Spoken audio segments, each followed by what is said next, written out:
بعد فقد قال الله سبحانه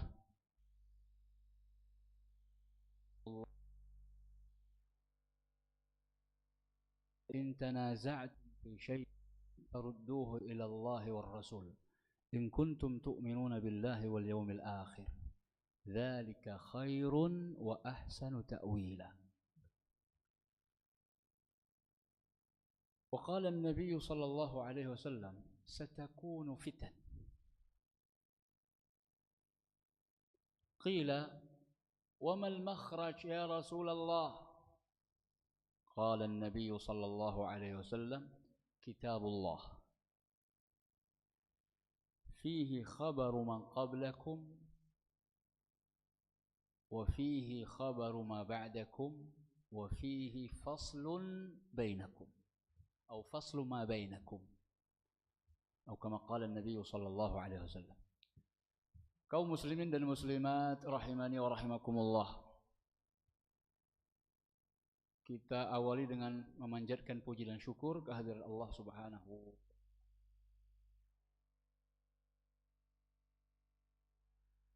Karena rahmatnya dan hidayahnya kita bisa selamat dari fitnah, baik yang tampak maupun yang tidak tampak. Selamat dari fitnah baik yang besar maupun yang kecil adalah sebuah kebahagiaan. Sebagaimana yang sudah populer, orang disebut berhasil akhiratnya apabila dia selamat dari fitnah api neraka dan masuk ke dalam surga. Itu dikatakan sukses akhiratnya. Begitu pula dengan kesuksesan dunia. Pada hakikatnya definisinya adalah orang yang sukses dunianya adalah yang selamat dari fitnah dunia, ujian dunia.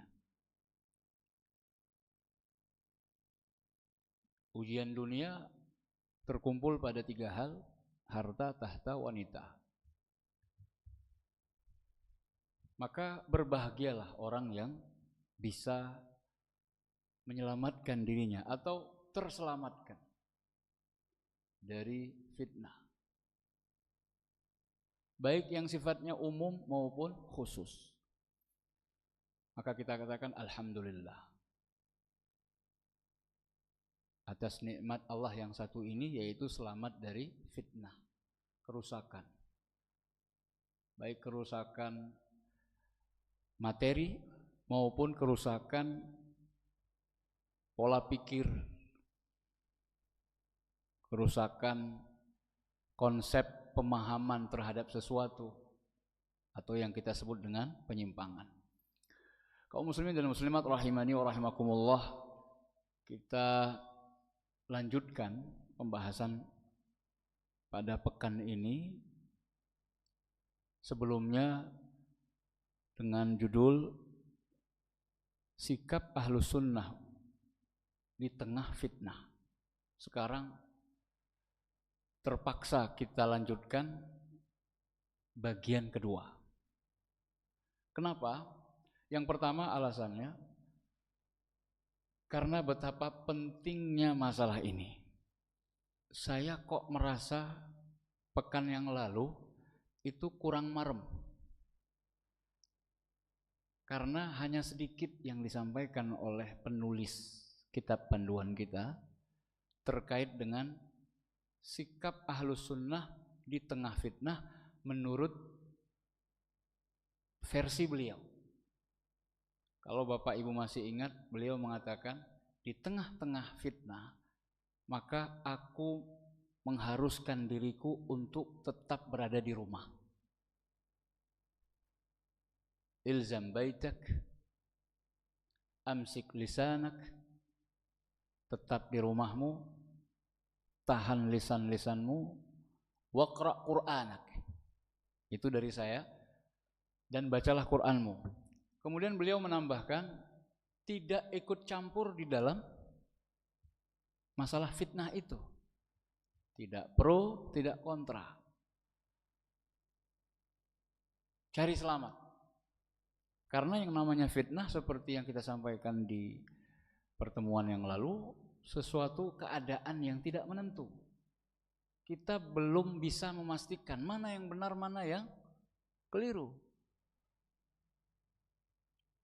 Kecuali bagi orang yang sudah terang baginya yang hak, tentu berdasarkan ijtihadnya. Maka ketika dia mengambil sikap, kita mengedepankan toleransi ketika terjadi perbedaan pandangan. Fitnah.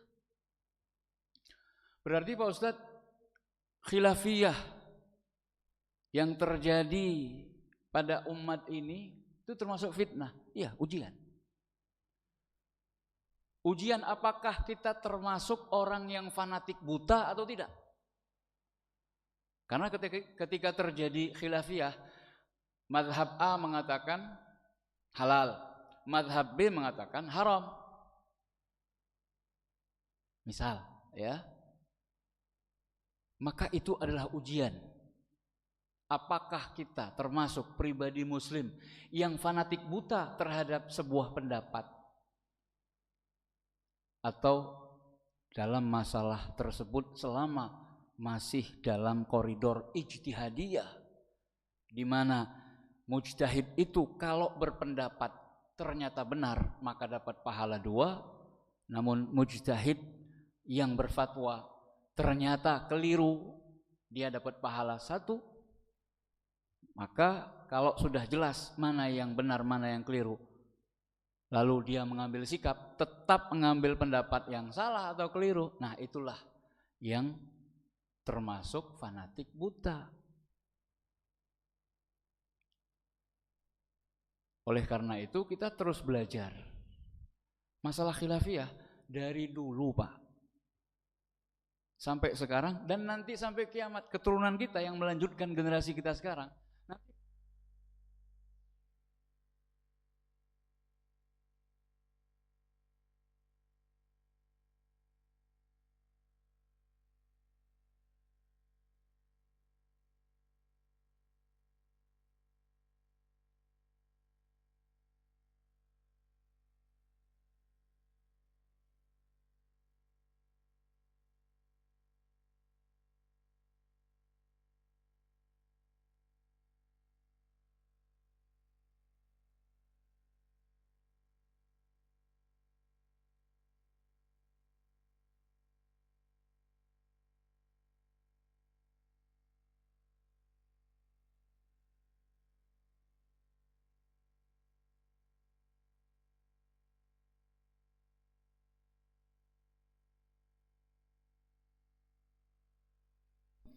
Beliau menambahkan di antara sikap ahlu sunnah di tengah fitnah adalah berusaha untuk mendamaikan. Ini yang kita katakan pada pertemuan yang lalu, jangan jadi kompor, tukang kompor. Justru memanfaatkan situasi yang sedang panas, udah sisan terbakar. Ada demonstrasi, sisan bakar-bakar. Apa hubungannya coba? Membakar fasilitas umum, itu uang kita, terus kita yang bakar sendiri. Ustadz, itu bentuk protes. Apakah begitu yang diajarkan oleh agama kita? Apakah Islam mengajarkan anarkisme? Kalau orang berbuat zalim, apakah kita pantas untuk berbuat zalim, bahkan lebih zalim? Kan tidak. Balaslah kezaliman yang serupa kalau kita mampu. Karena dalam masalah membalas kezaliman itu dibolehkan dalam agama kita. Contoh yang diajarkan Nabi, suatu ketika Nabi diucapkan salam oleh orang-orang sekelompok orang Yahudi di Madinah. Assalamualaikum. Jadi dipelintir Pak. Ini ciri-ciri Yahudi, suka mempleset-plesetkan perkataan. Karena mereka tahu salamnya kaum muslimin, assalamualaikum, afshus salam, sebarluaskan salam. Nah, orang Yahudi dia bilang begini, assalamualaikum. Assam itu Pak racun, artinya mati kau. Kalau bahasa kasarnya Pak, assalamualaikum, racun atasmu. Tapi kan kedengarannya kayak salam Pak, assalamualaikum. Rasulullah SAW menjawab, waalaikum. Santun Pak, membalas kezaliman dengan kezaliman yang semisal. Kalian juga. Tapi beliau tidak memilih kata-kata yang kasar dan keras tadi, assam. Beliau tidak mengatakan assalamualaikum aydan atau waalaikumsalam, tidak. Rasulullah cukup sama-sama ya. Nah, kan bisa Pak, enak Pak ketika orang mengatakan apa ya? Ketika mengejek jenggot Pak, mengembek, apa respon kita? Balas dengan senyuman, ya, balas dengan senyuman, mbek.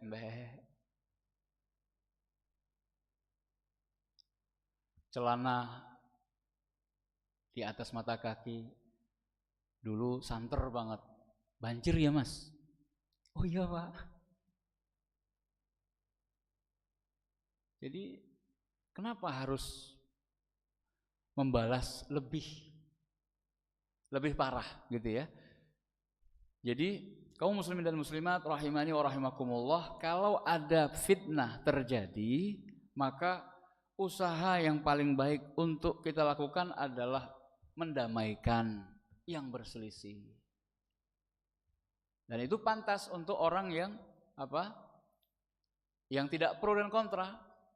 Maka sikap selanjutnya ketika tidak pro ke sana dan tidak pula kontra ke sini, berusaha untuk mendamaikan. Tapi yang sudah mengambil sikap memihak ke salah satu pihak, nah, seperti yang kita contohkan pada pertemuan yang lalu, konflik yang terjadi di antara dua kelompok besar kaum muslimin sepeninggal Nabi SAW, yaitu yang terjadi antara Ali dan Muawiyah radhiyallahu anhum ajma'in. Dan ternyata Bapak Ibu yang dimuliakan Allah, fitnah yang terjadi di antara mereka berdua itu ada sebab yang memunculkannya. Jadi bukan terjadi dengan tiba-tiba seperti itu, ujuk-ujuk istilah kita. Enggak.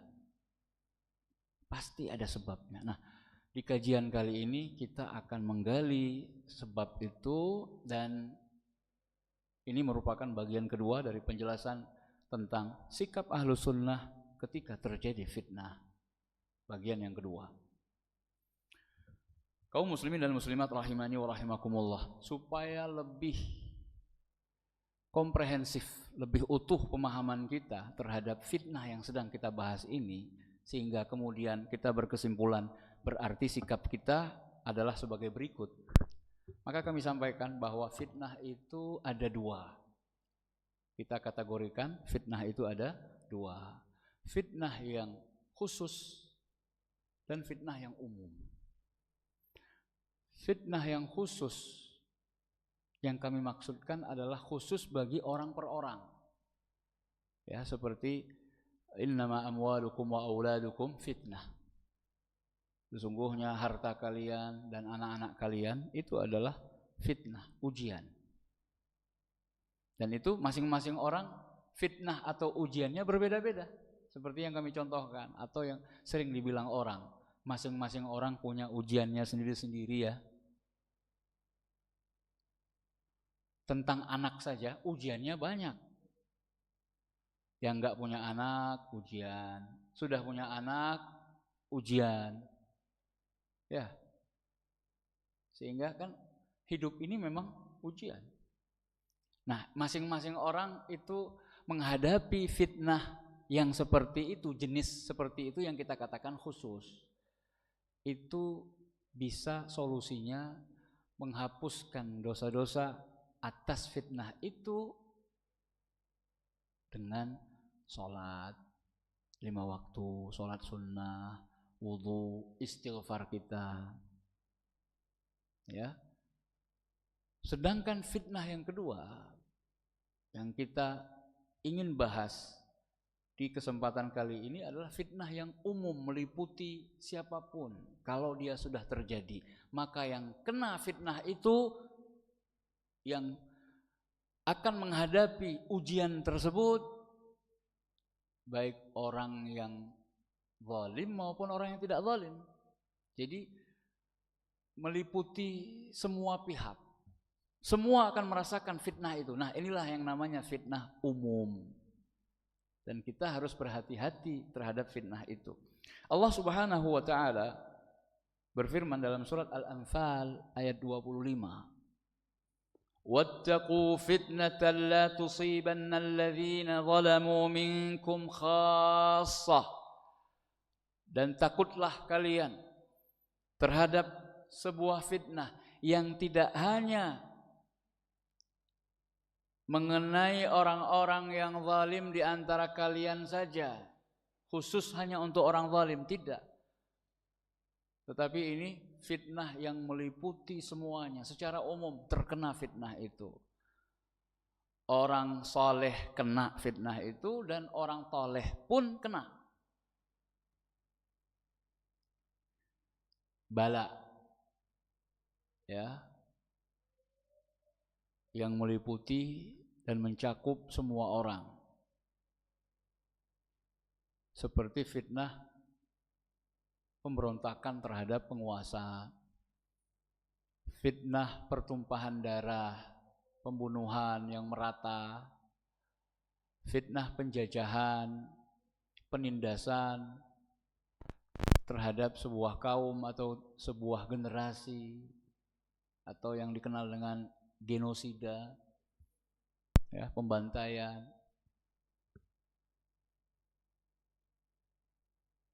Ini yang akan kita bahas lebih lanjut. Namun sebelum kita rinci dan menambah apa yang telah disampaikan oleh penulis kitab panduan kita, Syekh Abu Al-Hasan Mustafa bin Ismail, kita sampaikan terlebih dahulu, Bapak Ibu, apa itu fitnah. Jadi fitnah itu seperti yang sudah kita sampaikan di pertemuan lalu, banyak maknanya, ya. Sehingga ketika kita tahu definisi fitnah, tergantung konteks yang dimaksud maknanya apa, maka atas dasar itulah kita bersikap. Atas dasar itulah kita bersikap. Di antara makna fitnah itu adalah kesyirikan. Bapak Ibu tentu pernah mendengar kalau syirik itu diistilahkan dengan fitnah. Di antara dalilnya adalah Allah Subhanahu wa taala berfirman dalam surat Al-Anfal ayat 39. Wa qatiluhum hatta la takuna fitnatun wa yakuna ad-dinu kulluhu lillah. Dan perangilah mereka, orang-orang musyrik itu, sampai tidak terjadi fitnah. Dan agama ini hanya untuk Allah semata-mata. Dalam konteks ayat itu, yang dimaksudkan dengan fitnah adalah kesyirikan.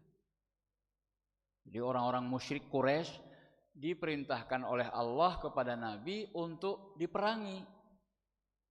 Supaya apa? Kesyirikan yang mereka lakukan dibasmi, dihilangkan. Jadi fitnah itu bisa berarti syirik. Dan inilah fitnah terbesar yang pernah terjadi di muka bumi, kesyirikan. Kenapa? Karena awalnya ketika Nabi Adam ya sudah beranak pinak, keturunannya banyak sampai 10 generasi bahkan lebih, karena ulama berbeda pendapat tentang 10 kurun yang dimaksudkan Nabi dalam hadis tentang awal mula terjadinya kesyirikan di muka bumi, sampai akhirnya di masa kaum Nabi Nuh mulai penyembahan terhadap selain Allah.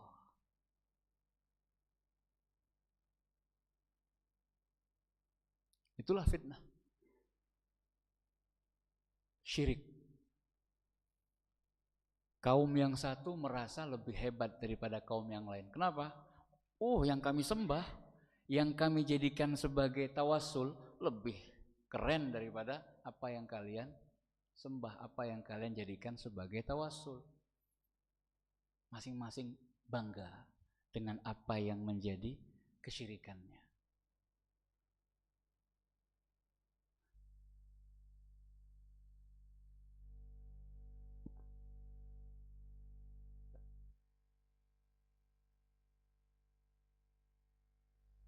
Bahwa terjadi hujan seandainya bintang ini gugusnya ya. Jadi keyakinan orang Arab jahiliyah dulu turunnya hujan karena datangnya bintang wasmi misalnya. Nah, ini istilah di kalangan Arab. Masih ada yang berkeyakinan seperti itu, maka itu sudah menggantungkan harapan dan meyakini bahwa bintang itulah yang mampu menurunkan hujan, bukan Allah. Walaupun yang seperti itu sangat langka sekarang di Jazirah Arab, tetapi yang banyak itu adalah mereka mengatakan itu adalah sebab, padahal bukan sebab. Karena ketika bintang itu datang juga enggak turun hujan. Kalau Allah menghendaki belum diturunkan hujan, enggak turun-turun hujan, Pak. Makanya ada syariat sholat istisqa. Karena memang pada dasarnya bukan karena gugus bintang itu yang menyebabkan hujan. Dia bukan sebab. Ya.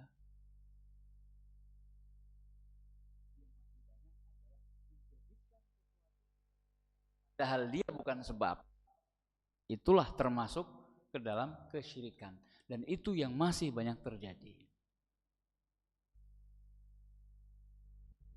Seperti orang-orang yang menggantungkan penglaris di tempat-tempat usaha mereka. Ini termasuk fenomena kesyirikan yang tidak disadari oleh sebagian besar orang.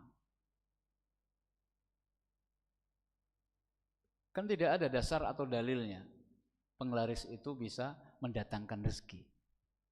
Itu hanya klaim. Qul hatu burhanakum in kuntum shadiqin. Rezeki itu sudah diatur dan ditetapkan oleh Allah Subhanahu wa taala. Dan masih banyak ayat-ayat yang lain yang menunjukkan tentang di antara makna fitnah adalah syirik.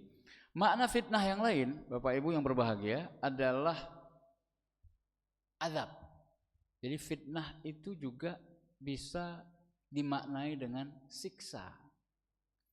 Dalilnya Allah Subhanahu wa taala berfirman dalam surat Az-Zariyat ayat 14. Dzuqu fitnatakum hadzal ladzi kuntum bihi tasta'jilun. Kan sering kita dengar.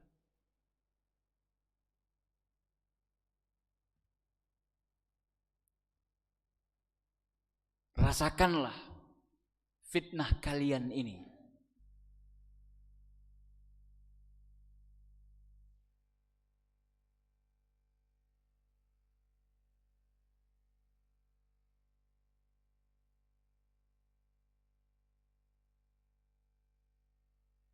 Dulu kalian bihi terhadapnya tasta'jilun. Kalian minta dipercepat. Nih, rasa no. Dzuqu fitnatakum hadza. Di situ ada kata-kata fitnah. Ujian Bukan. Konteksnya dalam ayat itu azab. Dalil yang lain, innal ladzina fatanul mu'minina wal mu'minat. Sesungguhnya orang-orang yang memfitnah al-mu'minin wal mu'minat, orang-orang laki-laki yang beriman dan orang perempuan yang beriman. Kisah ashabul ukhdud.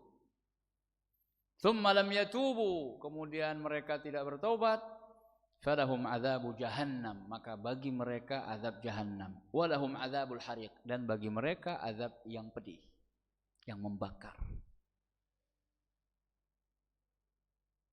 Jadi orang-orang yang menimpakan azab, siksa kepada orang-orang yang beriman, baik laki-laki maupun perempuan, orang-orang beriman yang tidak berdosa, baik laki-laki maupun perempuan, dizalimi sampai mati, ditindas sampai binasa, sampai punah, genosida, itu akan mendapatkan azab dari Allah yang dahsyat.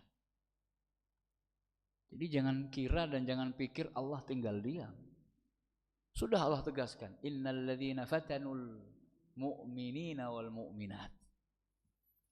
Memang ayat ini di antara sebab turunnya adalah, atau ayat ini membahas tentang kisah ashabul ukhdud,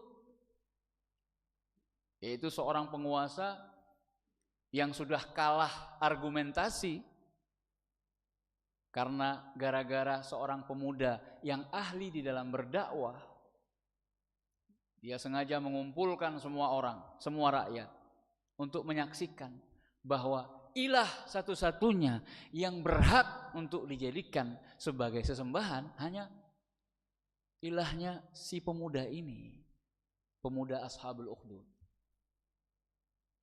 Karena rajanya ketika ingin menewaskan pemuda ini, sudah disampaikan syaratnya. Kau harus mengucapkan Bismi Rabbi hadzal ghulam, dengan nama Tuhan pemuda ini. Keras. Si raja pelan, maka panahnya itu tidak mampu menewaskan sang pemuda. Ketika dikeraskan suaranya, ya seperti diumumkan begitu, sehingga orang-orang mendengar dan menyaksikan al-haq, kebenaran itu. Karena pada waktu itu yang mengaku dan menganggap sebagai ilah yang berhak untuk disembah rajanya. Rajanya pengen diibadahi. Yang tidak mau menganggap raja sebagai titisan Tuhan, diazab. Maka baru bisa menewaskan pemuda itu ketika dia memanah dengan mengucapkan nama Allah, ilahnya sang pemuda. Bismi Rabbi hadzal ghulam, didengar oleh semua orang, baru meninggal. Disitulah keimanan masuk. Dan akhirnya mereka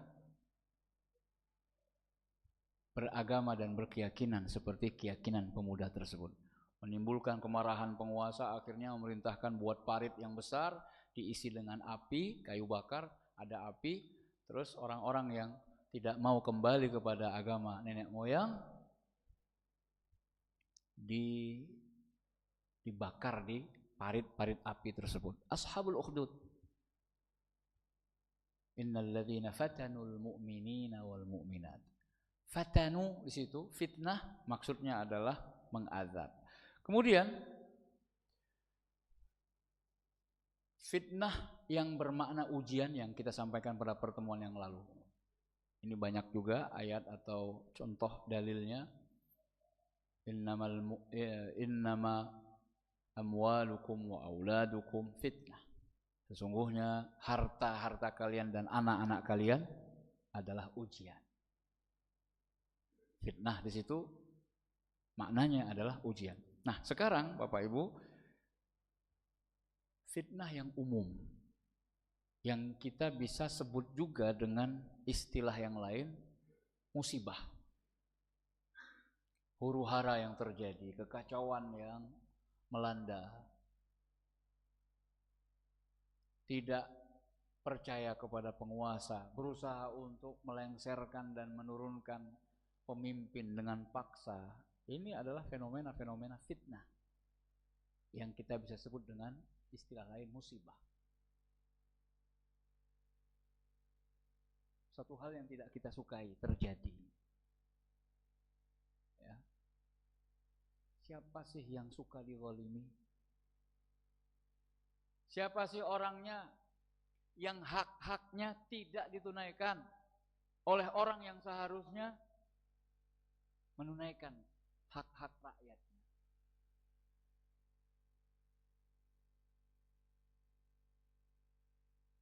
Tidak ada yang suka. Tetapi ketika itu terjadi, hak-hak kita tidak ditunaikan, hak-hak kita sebagai rakyat dirampas oleh segolongan orang, seperti yang dirasakan di sebagian besar penjuru negeri. Jadi bukan hanya di negeri kita, Nepal sudah ikut-ikutan kita, mereka masalah sendiri. Jazirah Arab kita sampaikan pada pertemuan yang lalu. Presiden Tunis dilengsarkan, Libya, Suria, Irak, kemudian Mesir.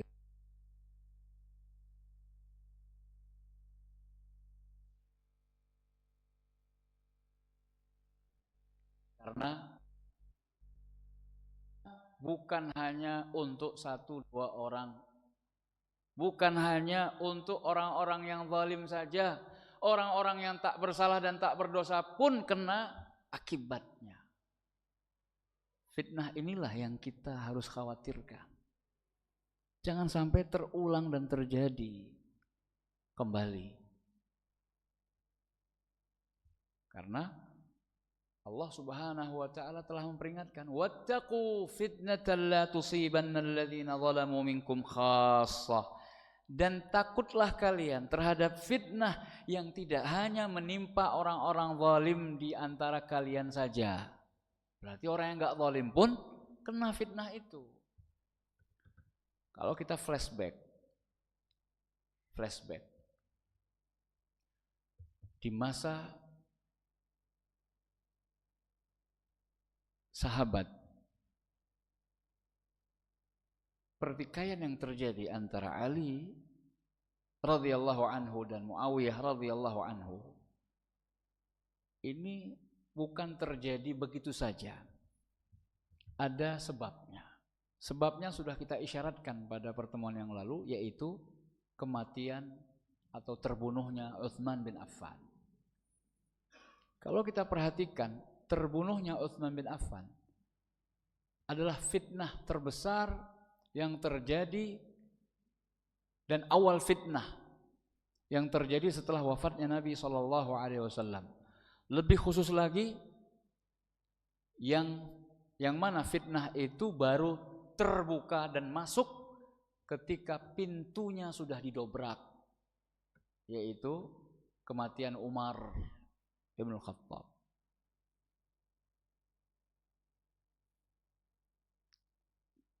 Suatu ketika Umar murojaah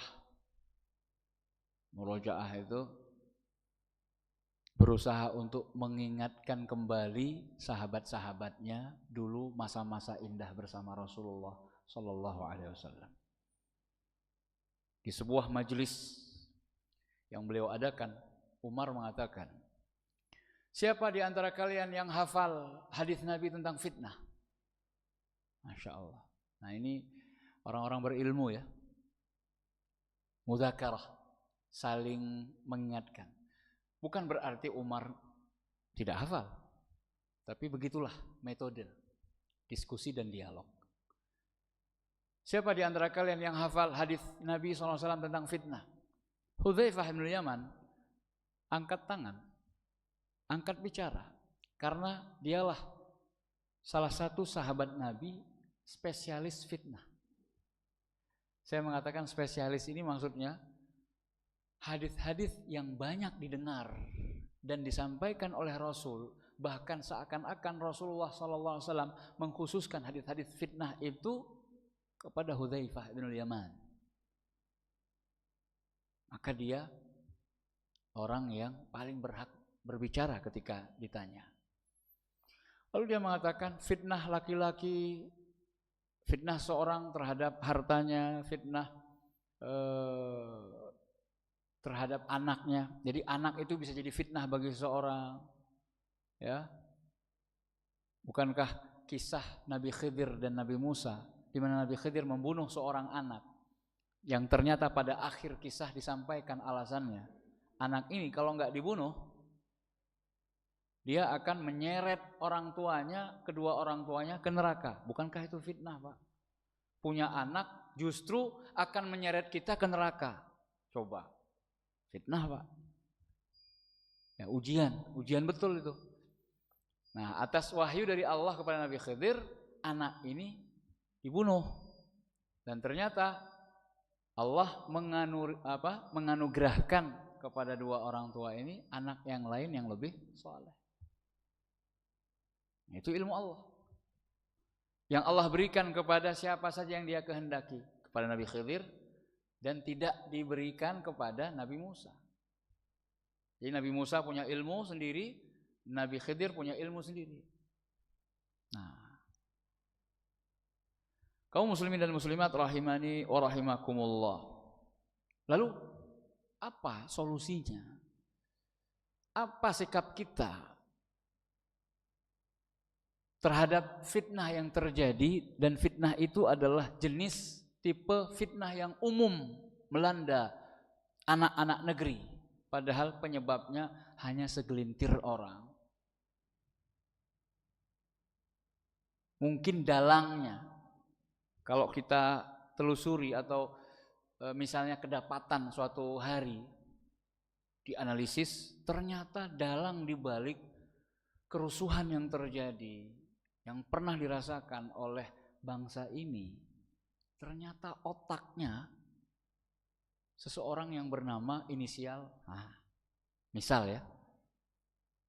Tapi kan gara-gara dia yang satu orang ini, otak dan dalang di balik layar, hancur kita semua, Pak. Ayah bunuh anaknya, anak bantai ayahnya. Kekacauan yang terjadi gara-gara fitnah ini. Mungkin hanya segelintir orang, atau bahkan saya katakan mungkin dalangnya atau otaknya satu orang. Misal, saya kan nggak tahu. Nah, apa sikap kita? Insya Allah akan kita sampaikan karena sikapnya terkumpul pada satu ayat. Nggak banyak, Pak. Insya Allah akan kita sampaikan setelah kita mendengarkan azan dikumandangkan. Tafadhal muadzin.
Alhamdulillahi Rabbil Alamin.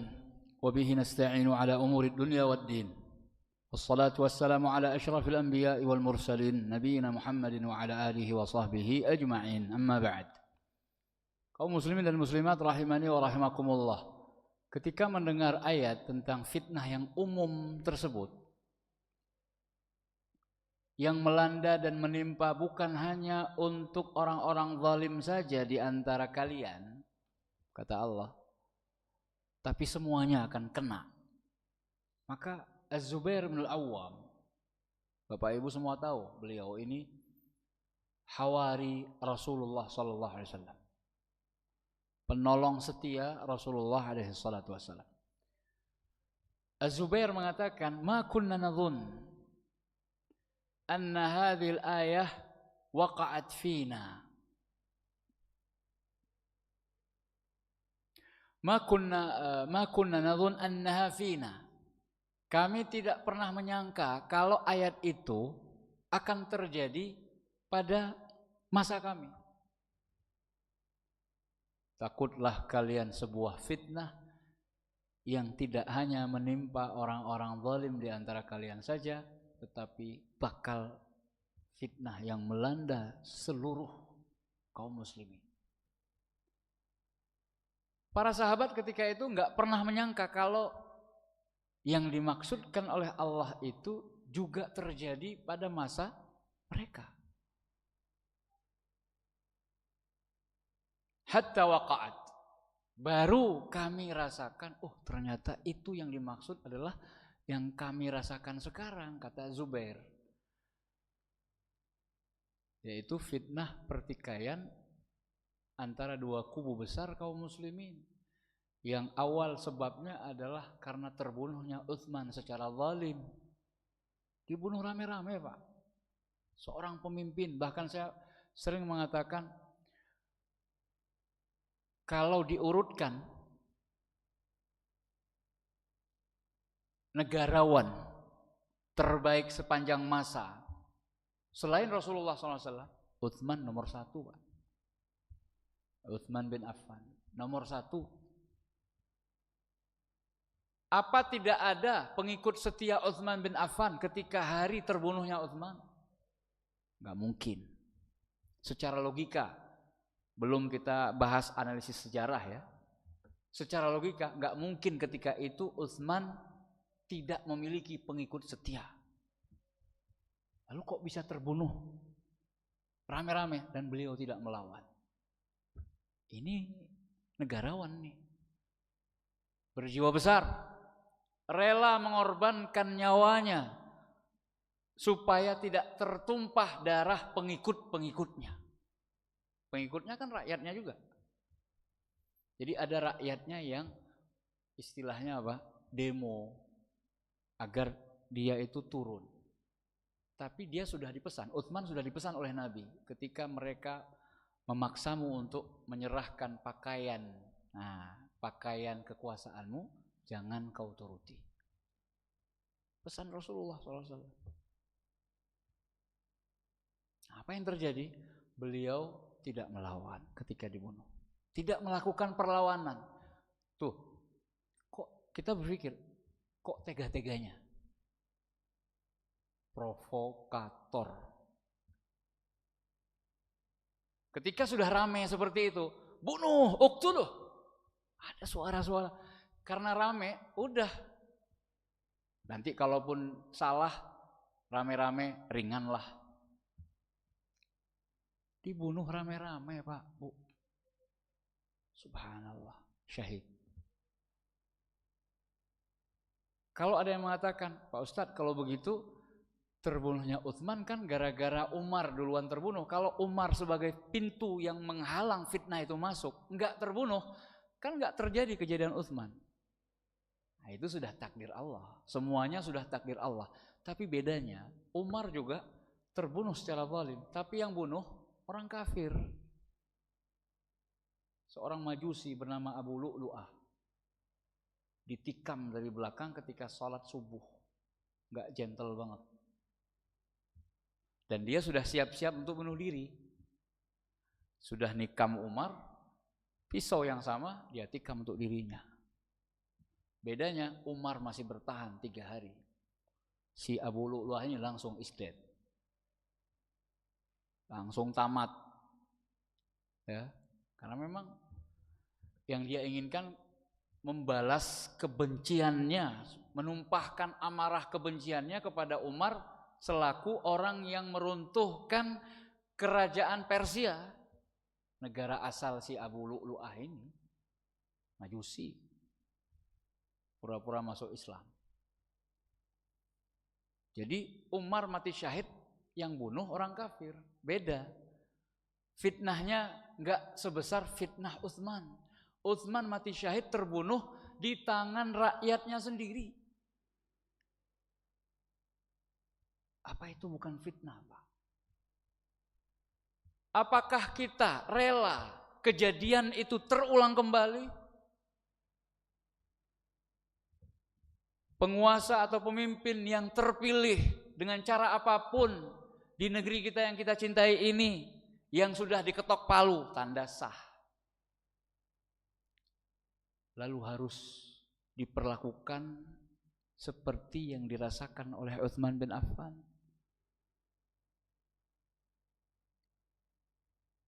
Dikeroyok massa, dihabisi dan dihakimi rame-rame. Itu yang kita inginkan, Pak. Negeri macam apa ini? Kalau menginginkan seperti itu terulang dan terjadi kembali. Kurang barbar dengan barbar mana kita? Kalau seperti itu yang kita angan-angankan, naudzubillah. Ustaz, zalim. Kita nggak boleh diam. Ini penutup kajian kita. Saya kasih apa yang telah diberikan oleh Allah dan Rasul-Nya. Sikap Ahlus Sunnah di tengah fitnah. Dan fitnah yang kita maksudkan adalah lebih fokus di fitnah yang umum tadi. Adalah An-Nisa 59. Pegang ini Pak, Bu. An-Nisa 59, itulah solusi sikap Ahlus Sunnah di tengah fitnah yang umum tadi. Dan itu adalah ayat yang kita baca di muqaddimah kajian kita.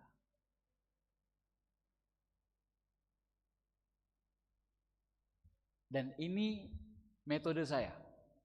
Sebisa mungkin ayat dan hadis yang saya sampaikan di muqaddimah itu bukan rutinitas atau basa-basi. Sekedar untuk ngalap berkah karena ada ayat yang dibacakan, hadis yang diperdengarkan, tidak. Saya berusaha untuk di muqaddimah itu sangat penting sekali. Ya. Ya ayyuhalladzina amanu, wahai orang-orang yang beriman. Kita semua beriman tidak? Beriman. Baik, kita semua dipanggil tuh. Tolong pasang pendengaran kita baik-baik. Atiiullah, taatlah kalian kepada Allah, wa atiiur rasul, dan taatlah kalian kepada Rasul, wa ulil amri minkum. Nah ini Pak yang sebagian orang itu langsung tek gitu. Dan penguasa-penguasa kalian, yang orang-orang yang mengurusi urusan kalian itu ulil amr, pemegang urusan terbesar. Wa ulil amri minkum. Apa firman Allah setelah itu? Fa in tanaza'tum fi syai'. Ini fitnah, Pak. Maka jika kalian berselisih di dalam sebuah perkara, syai'in isim nakirah. Isim yang menunjukkan umum, segala hal yang kalian perselisihkan, baik masalah dunia maupun masalah agama. Ya, masalah dunia apa? Kekuasaan, ekonomi, keamanan dan lain sebagainya. Hukum, penegakan hukum, supremasi hukum, aparat hukum yang mau disogok, disuap dan lain sebagainya. Tajam ke bawah, tumpul ke atas. Masalah apapun. Kalau kalian berselisih, fa in tanaza'tum fi syai'in farudduhu ila Allahi war Rasul. maka kembalikan urusan perkara itu kepada hukum Allah dan Rasul. Yaitu kata para ulama tafsir, kembalikan kepada Al-Quran dan kembalikan kepada hadis. In kuntum tu'minuna billahi wal yaumil akhir. Kalau memang kalian benar-benar beriman kepada Allah dan hari akhir. Kalau benar iman kalian. Dipanggil kita, ya ayyuhalladzina amanu. Kalian harus seperti ini kalau terjadi fitnah. Supaya teruji keimanan kalian. Allah tutup, dzalika khairun wa ahsanu ta'wila. Demikian itulah yang terbaik dan hasil akhir akibat yang paling bagus.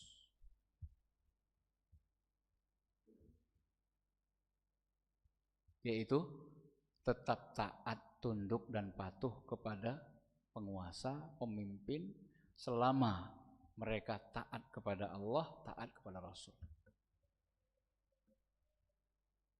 Itu solusinya.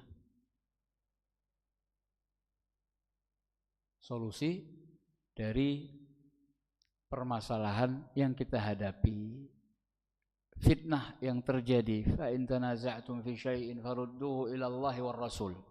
Tidak dikatakan di sana farudduhu ila Allahi war Rasul wa ulil amri minkum, tidak. Tapi kembalikan kepada Quran dan Sunnah. Apa kata Quran? Apa kata Sunnah? Nabi SAW mengatakan, mohon maaf saya akhiri dengan hadis Nabi ini, satakunu fitan, akan terjadi fitnah-fitnah. Nabi mengatakan fitnah-fitnah, fitnah yang banyak. Kemudian ditanya, para sahabat bertanya, mal makhraj ya Rasulullah, apa jalan keluarnya ya Rasulullah dari fitnah tersebut? Jadi mereka minta solusi. Nabi mengatakan, kitabullah, kembali kepada Al-Quran sebagai pegangan kita. Fitnah itu kan perselisihan ya intinya. Maka jalan keluar dari perselisihan apapun Al-Quran.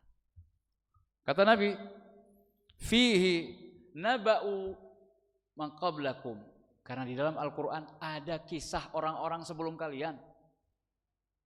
Umat-umat terdahulu kan berselisih juga, kan nggak tenang-tenang aja, ada perselisihan. Lalu bagaimana Al-Quran menceritakan kisah yang selamat dari perselisihan itu?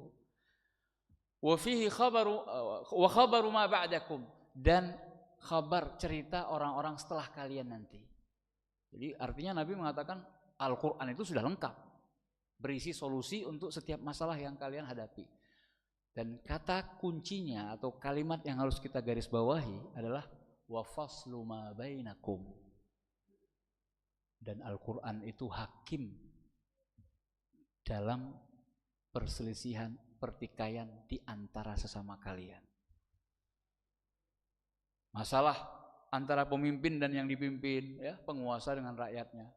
Udah Pak, Bu, nggak usah jauh-jauh, dalam Al-Quran ada. Bagaimana solusinya? Al-Quran kurang jelas Ustaz, butuh hadis.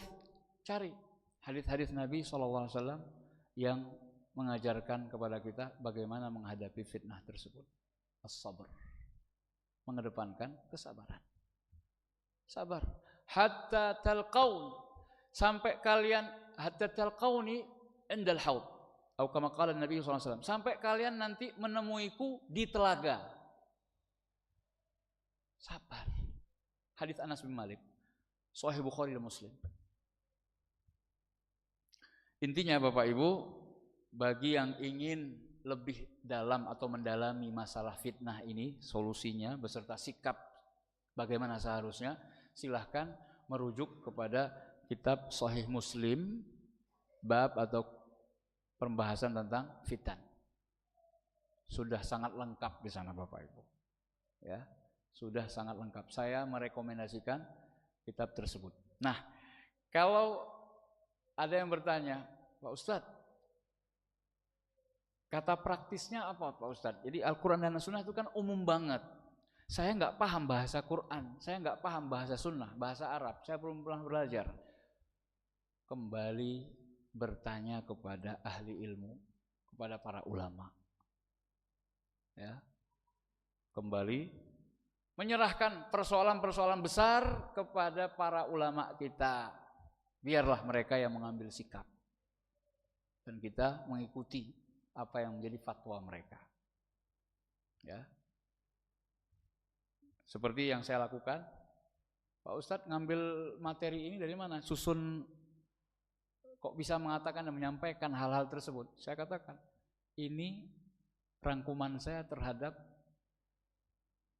ceramah yang disampaikan oleh Syekh bin Baz saat-saat dulu tahun 90-an terjadinya fitnah perang Kuwait, perang Teluk, ketika Irak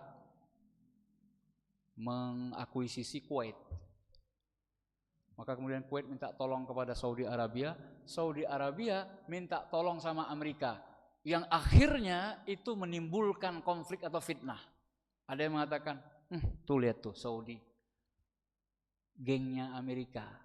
Amerika kan Zionis, kok malah mau menghancurkan saudara Muslim sendiri, Saddam Hussein, Hakim al-Iraq, ketika itu, kala itu. Kan timbul gonjang-ganjing, fitnah. Ulama solusinya, mereka berfatwa, termasuk Syekh bin Baz yang mengatakan banyak dalil dari Al-Quran dan Sunnah yang membolehkan minta tolong kepada orang kafir untuk menghadapi orang yang fasik, orang yang mujrim, zalim. Irak ketika mengakuisisi Kuwait, ya, atau menyerang, apa yang terjadi? Perang. Itu zalim, mencaplok. Kemudian Kuwait minta tolong kepada tetangganya Saudi Arabia. Terjadilah apa yang terjadi yang kita sebut dengan fitnah dulu, sampai Syekh bin Baz dan syekh-syekh yang semisal beliau dikatakan penjilat penguasa. Ini kan fitnah, Pak. Ya. Jadi saya juga untuk menghindari dari fitnah atau tuduhan macam-macam, saya bilang, saya sampaikan, materi saya ini saya ambil, saya rangkum dari ceramahnya Syekh bin Baz, dan ini sudah lama tapi masih relevan.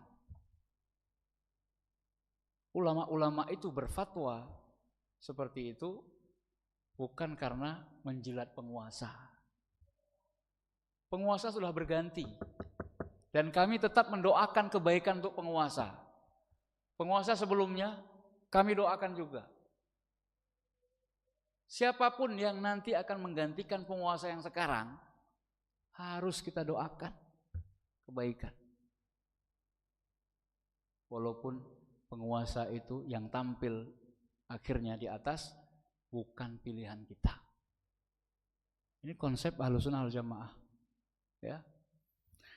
Jadi sangat penting sekali, tolong Bapak Ibu tidak tergesa-gesa di dalam menghukumi sesuatu, tapi belajarlah, ilmui terlebih dahulu, karena biasanya orang yang emosional atau tergesa-gesa dalam bersikap itu kurang ilmunya, karena kurang pengetahuannya. Coba kalau dia ilmunya banyak, dia nggak akan mungkin terburu-buru di dalam memvonis atau mengambil sikap. Dia akan lebih banyak pertimbangan. Terkesan lambat memang, tapi itulah sikap yang paling hati-hati. Demikian, mohon maaf atas segala kekurangan. Terima kasih atas segala perhatian. Insya Allah kita cukupkan 2 bagian saja. Sikap Ahlussunnah di tengah fitnah. Semoga Allah Subhanahu wa taala menjaga dan melindungi kita dari fitnah-fitnah yang kita maksud tadi, dan menjadikan negeri ini bertambah makmur, sejahtera, semakin maju, dan mudah-mudahan menuju Indonesia yang lebih baik ya ke depan, insya Allah. Amin ya rabbal alamin. Jangan pernah pesimis, tetap optimis. Demikian kita tutup dengan doa kafaratul majlis. Subhanakallahumma wa bihamdika asyhadu an la ilaha illa anta astaghfiruka wa atubu ilaik. Perbanyak salawat dan salam untuk Nabi Muhammad sallallahu alaihi wasallam. Wa akhiru da'wana alhamdulillahi rabbil alamin. Wassalamualaikum warahmatullahi wabarakatuh.